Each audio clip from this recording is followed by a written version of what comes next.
Hey, it's Logan Freeman, and I put together lucrative real estate deals so my partners get safe and consistent profits. Today, I want to answer the question that I've been getting quite a bit about, do I need to be an accredited investor to work with you, Logan? First off, let's unpack that question a little bit more. Let's talk about what it means to be an accredited investor and the requirements to become one, and then I'll talk to you a little bit about if you need to be one to invest or work and partner with me. So being an accredited investor gives you the ability to make and participate in a wide variety of real estate investments. And these may include single family homes, commercial buildings, even apartment buildings and apartment syndications. And according to federal securities law and the SEC, an accredited passive investor is defined as a person or entity that is able to invest in such securities like apartment deals and non-registered investments. Both the securities and apartment syndications are an extremely lucrative way to build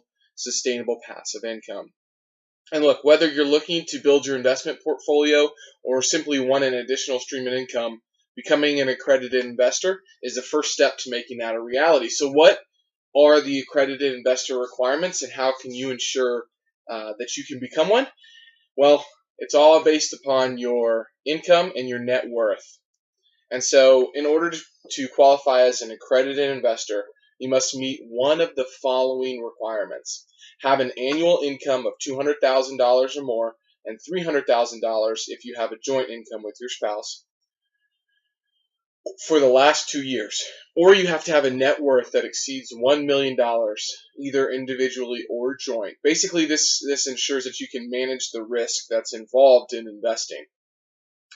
And when determining your net worth, be sure to exclude the value of your primary residence. So you have to add the value of all your other assets. So your investments, your bank accounts, vehicles, vacation homes, and then subtract any liabilities. So either various loans that you have, HELOCs, debt, that type of thing.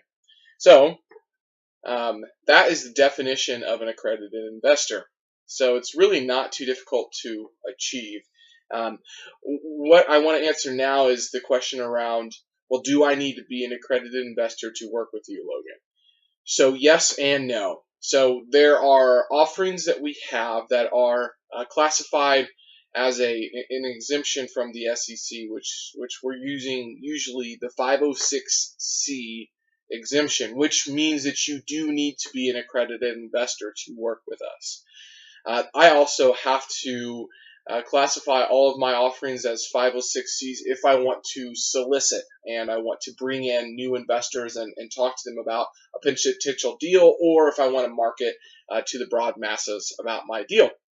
Now, with that being said, I still joint venture on a lot of properties with investors, meaning it's just me and the investor buying properties together. And usually I play the role of asset manager. I find the deal, negotiate the deal, act as the agent on the deal, and then add value through my network, right? So architectures, builders, whatever I need to do to help get that. And I also will find a tenant and lease the building up for you before it closes. But and that being said, we do have, and you need to talk with me more in detail, but the other exemption that you can classify with the SEC is a 506B exemption, which will allow you to accept non-accredited investors. Now, I have to have a pre-existing relationship with you, so I have to have spoken to you a certain amount of times. We have to have a relationship built, and I cannot solicit for those opportunities. So if you already have a relationship with me